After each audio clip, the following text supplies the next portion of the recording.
Bismillahirrahmanirrahim. Assalamualaikum warahmatullahi wabarakatuh. Jadi pada hari ini kita akan mempelajari materi yang berjudul isim isyarah atau yang dalam bahasa Indonesianya kata petunjuk. Jadi isim isyarah atau kata petunjuk itu adalah kata yang digunakan atau bisa merujuk kepada seorang, benda, atau hal tertentu. Jadi kata petunjuk itu kalau di bahasa Indonesia ada ini, itu, atau tersebut. Nah, dalam bahasa Arab, isim isyarah itu terbagi menjadi dua jenis utama yang berdasarkan jenis kelamin kata benda yang ditunjuk. Oke, jadi kita mulai ke yang pertama. Jadi yang pertama itu ada isim mudzakkar, yaitu yang digunakan untuk menunjukkan kata benda jenis laki-laki. Jadi, apa sih yang akan menandakan kalau sebuah kata benda itu adalah isim mudzakkar? Jadi, ciri-cirinya adalah tidak berakhiran dengan ta marbuthoh. Jadi, biasanya itu atau umumnya itu dirujuk kepada laki-laki atau benda yang dianggap maskulin. Dan isim mudzakkar itu kata petunjuk yang digunakan adalah hadza. Hadza itu untuk kata petunjuk yang dekat, sementara itu dzalika itu untuk kata petunjuk yang jauh.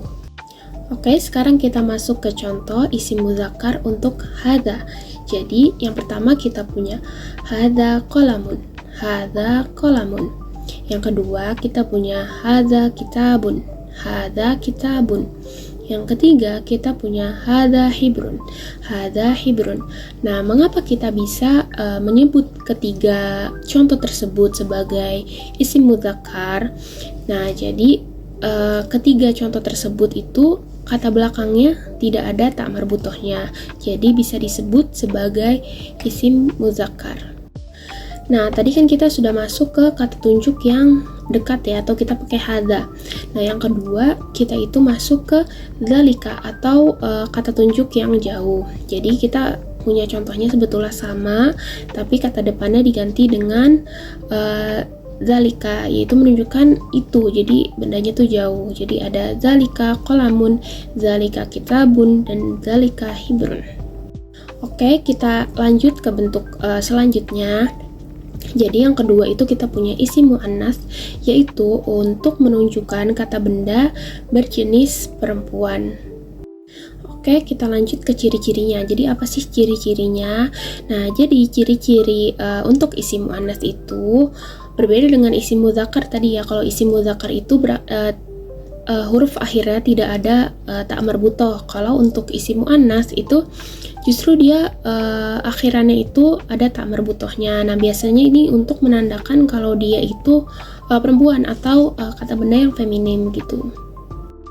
Nah, untuk kata petunjuknya beda ya. Jadi antara dekat dan jauh, sama seperti tadi isim mudzakkar. Nah, jadi kalau dekat itu kita pakai hadhihi, hadhihi. Dan untuk yang jauh, kata petunjuk jauh itu kita pakai tilka. Oke, jadi kita masuk ke contoh untuk kata petunjuk yang dekat. Jadi kita punya hadhihi syasyatun. Hadhihi syasyatun. Yang kedua ada hadhihi kurrasatun. Hadhihi kurrasatun. Yang ketiga ada hadhihi tabi'atun. Hadhihi tabi'atun. Nah, kenapa kita bisa sebut sebagai isim muannats? Nah, karena ketiganya itu diakhiri dengan huruf ta marbuthoh. Jadi bisa disebut sebagai isim muannats. Nah, karena tiga-tiganya itu merupakan kata benda yang feminim. Oke, selanjutnya kita masuk ke kata tunjuk yang jauh. Jadi untuk yang jauh itu kita menggunakan tilka. Kita menggunakan apa? Tilka. Nah, jadi untuk tilka contohnya sama sebetulnya kata bendanya. Jadi ada tilka syasyatun.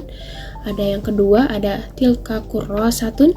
Yang ketiga ada tilka tabi'atun. Nah, ini tuh untuk menunjukkan ya kata benda yang jauh gitu, nggak dekat dengan kita. Nah, ketiganya juga masih sama. Kenapa bisa disebut isim muannats? Nah, itu karena ketiganya ada huruf ta marbuthoh di akhir katanya gitu. Oke, cukup sekian materi untuk hari ini. Terima kasih. Wassalamualaikum warahmatullahi wabarakatuh.